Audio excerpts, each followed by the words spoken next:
अस्सलाम वालेकुम नाज़रीन, आज मैं आपको रसमलाई बनाने का तरीका बताती हूँ कि किस तरह से स्पंची और बग़ैर गुठली के रसमलाई तैयार होती है। रसमलाई जो है इसके लिए हमें जिन जिन चीज़ों की ज़रूरत है उसमें 2 कप सूखा दूध, आप कोई से भी साइज़ के कप ले सकते हैं, 2 अदद अंडे,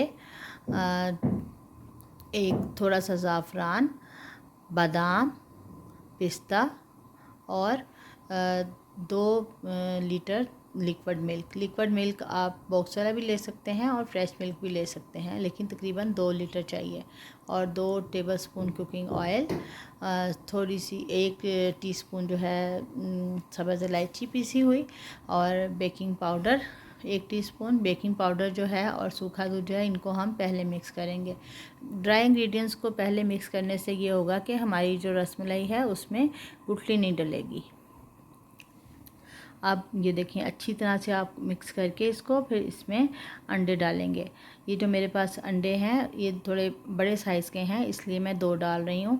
अगर आपके पास अंडे का साइज़ थोड़ा छोटा है और आपकी रसमलाई का जो मिक्सचर है वो बहुत अच्छे से बेंडिंग नहीं हो रहा, तो आप थोड़ा सा अंडा ज़्यादा डाल सकते हैं।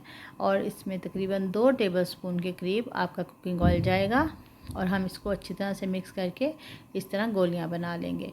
और फिर एक पतीले में दूध लेंगे, और दूध जो है वो हमने हल्की आंच पे रखना है, और इसमें हमने चीनी जो है वो हस्बे ज़ायका डाल देनी है।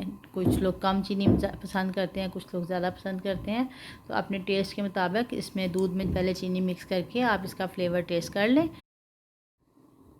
अब हम इसके अंदर सब्ज़ इलायचियाँ मिक्स करेंगे जो हम ऑलरेडी पीस के रख चुके हैं, और इसको अच्छी तरह से मिक्स कर देंगे चम्मच के साथ। और फिर अब हम इसके अंदर जो हमने रसमलाई की गोलियां बना के रखी हुई हैं, हम आप किसी भी शेप में इसको बना सकते हैं। मैंने इसको ओवल शेप में बनाया है, तो इसको हम 1 बाय 1 ऐड करेंगे। सारी की सारी गोलियां हम इसमें डाल देंगे, और अच्छी तरह से दूध को इस तरह से डिप करने के बाद हम इसको ढक्कन लगा देंगे, और फिर थोड़ी देर बाद इसका ढक्कन उठाएंगे, और फिर हम इसको जो है डिप करेंगे। और अब ये देखिए, रसमलाई बिल्कुल रेडी है। कैसी स्पंची और ज़बरदस्त किस्म की नरम रसमलाई बननी है। इसका बस यही एक तरीका है कि इसको जो है बनाते हुए हमने ढाँप के रखना है और हल्की आंच पे रखना है। ना हमने इसकी आंच तेज़ करनी है, और ना ही जो है हमने इसको ढक्कन इसका उठाना है। बस थोड़ी देर बाद इसको उठा के इसका ढक्कन और इसको जो है वो मिक्स करना है। अब मैं इसके अंदर पिस्ता ऐड कर रही हूँ और बादाम ऐड कर रही हूँ। पिस्ता और बादाम ऐड करके हम इसको अच्छी तरह से मिक्स करेंगे।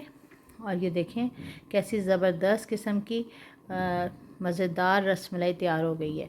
इसका दूध भी देखें आप किस कदर गाढ़ा, उसका कलर ही नज़र आ रहा है कि अच्छा थिक दूध हो गया बिल्कुल। और रसमलाई भी आपने देखी कैसे बिल्कुल सॉफ्ट थी।